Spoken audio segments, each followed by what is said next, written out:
আমি হচ্ছি একটা ভোজন রসিক মানুষ।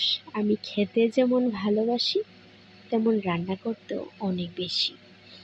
তো যাই হোক, এই যে দেখতে পাচ্ছেন একদম বাঙালিয়ানা বাঙালিয়ানা ভাই।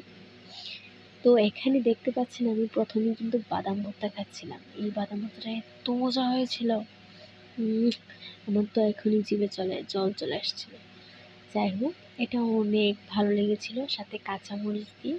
তারপরে দেখতেই পাচ্ছেন এটা হচ্ছে আলু ভর্তা। তো আলু ভর্তাতে মেখে মেখে ভাতগুলা এত মজা লেগেছিল, জাস্ট আউটস্ট্যান্ডিং। মুখে গেলে একদম অসাধারণ একটা ফিল। যেহেতু আমরা বাঙালি, তো আলু ভর্তা বললেই কিন্তু আমাদের জিভে জল আসার কথা। তো যাই হোক, আলু ভর্তার সাথে কিন্তু ডাল না খেলে হয় না। তো আমি এখানে নিয়ে নিলাম ডাল।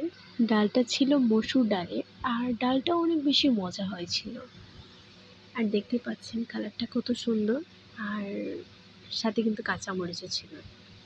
আমার মাখাটা দেখে হয়তো বুঝতে পারছেন কতটা মজা করে আমি খাচ্ছিলাম। আমি কিন্তু এরকম করেই খাই সবসময়। এখন নিয়ে নিচ্ছি হচ্ছে পটল ভাজা। পটল ভাজা খেতে অসাধারণ। পটলকে কখনো ভেজে খেয়েছেন? একটু হলুদ, মরিচ আর লবণ আর একটু বেশি করে তেলের মধ্যে ভেজে নিলেই তৈরি হয়ে যাবে আমাদের পটল ভাজা। আর একই রকম স্টাইলে আমরা কিন্তু এখানে করলা ভাজাও করব।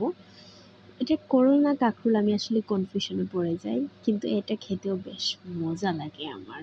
আপনারাও কিন্তু ট্রাই করতে পারেন। ঘরে কিছু জিনিস থাকলেই আমরা এরকম বাঙালিয়ানা একটা থালি তৈরি করতে পারি।